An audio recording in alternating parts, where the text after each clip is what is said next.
Welcome back in. Today we're discussing some of my favorite Week 14 kickers for this week. With 6 teams on bye, we're going to need some streaming options, so we got some of that for you too. Let's go ahead and get right into some of our top kickers of the week. Now, first thing I wanted to mention was it has been a wild year for kickers this season.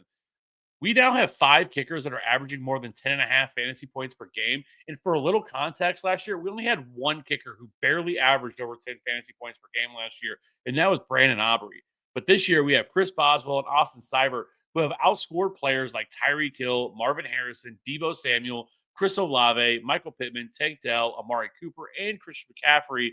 Their output would be that of a low end RB2 or a high end wide receiver 3. A lot of that is due to the boom of the 50-yard field goal this year. We've seen guys like Chris Boswell, Kylie Fairbairn, Brandon Aubrey all have 10-plus field goals of 50-plus yards, while Cameron Dicker is just behind them with 8. What's been more impressive, though, I think, with Chris Boswell and what he's been able to do as he's the number 1 overall kicker right now, is that he has made 92% of his field goals. He has the most field goals attempted this year as well. So he's not just been somebody that has been kicking a lot of 50-yard field goals. He's been accurate as well. So the dude has just been an absolute monster, averaging almost 13 fantasy points per game. So it has been a ride this year for kickers, and a lot of people that are still using kickers in leagues. I guess this is a good rebuttal to people that say you shouldn't be using kickers anymore because they're outdated, because they have really come through in a pretty big way this year. So obviously Chris Boswell is my number 1 kicker this week. No surprise here. He come off another strong game last week. He was my kicker 1 last week. He ended up scoring 16 fantasy points, converting 3 of 4 for 5 PATs. Like I said, Boswell is just going to be the number 1 kicker every single week just because of how good he's been. Next up, my kicker 2 is Cameron Dicker. This week with a road matchup against the Chiefs, Dicker has now scored 12 or more fantasy points in 3 straight games. It is the kicker 6 overall this season. With the Chiefs defense failing, there should be plenty of opportunities for Dicker to add a 4th straight week of 12-plus fantasy points. Jake Bates is another player that I want to hit on. He was actually on this list last week, and here we go again with another strong home matchup against the Packers.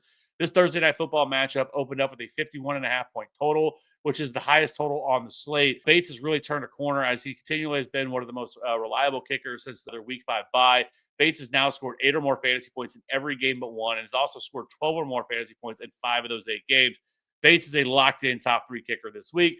Now let's move over to some of our streaming options, and talked about him last week. He's going to be back on here again because he is widely available, rostered less than 60% of leagues. McLaughlin once again graces us with his presence as he gets another strong matchup this week against the Raiders. This past Sunday, McLaughlin was the kicker 3 on the week, scoring 16 fantasy points and connecting on 4 or 5 field goals. His only miss was a 55-yarder. With the Raiders on tap, he gets the best matchup for a kicker, as the Raiders' 12.1 fantasy points per game is easily the most allowed per game on this season to kickers. So Chase McLaughlin is, once again, you can absolutely fire him up. Next up, our sweet baby angel, Will Reichard. Looks like he could be returning this week. He is eligible to return from IR. If he gets activated, he slides right in as one of the top streaming options of the week against the Falcons, who have allowed the second most fantasy points to the position. Let's not forget, prior to Reichard's injury, he was averaging 9.5 fantasy points per game and was ranked inside the top 10 of fantasy scoring. So I definitely think he is a definite option if he comes back. If he doesn't, John Parker-Romo pretty much slides into the similar role. He has actually been really solid as well. So I think both of these guys, whoever the guy is going to be the starter this week, is a top 10 kicker option for this week. Next up, Brandon McManus. Talked about him last week. Going to talk about him again. He's only rostered in 6% of leagues, and is coming off one of his best starts of the season, scoring 13 fantasy points as he finishes the top 6 kicker overall. As mentioned above, this is one of the best game environments of the weekend with a 51.5-point total. And McManus is easily one of my favorite streaming options this week. Lastly, we're going to hit on Matthew Wright versus the Chargers. Wright filled in for Spencer Schrader last week, filling in for Harrison Bucker. He played well, converting 4 or 5 field goals, and his only miss was a 59-yard field goal at the end of the first half. In his 2 games this season, Wright has put up a pair of top 5 performances, scoring 13 and 14 fantasy points, and should be considered a top 8 option this week against the Chargers. A couple other options for you. Chad Ryland is only rostered in 7% of leagues and is currently the kicker 12 in fantasy points per game.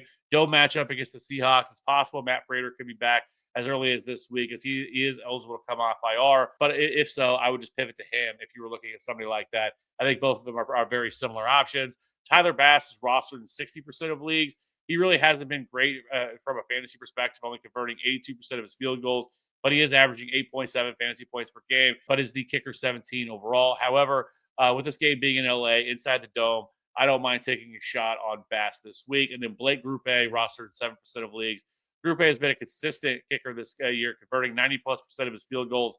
However, the problem has been opportunities have been dwindling as the offense has faltered.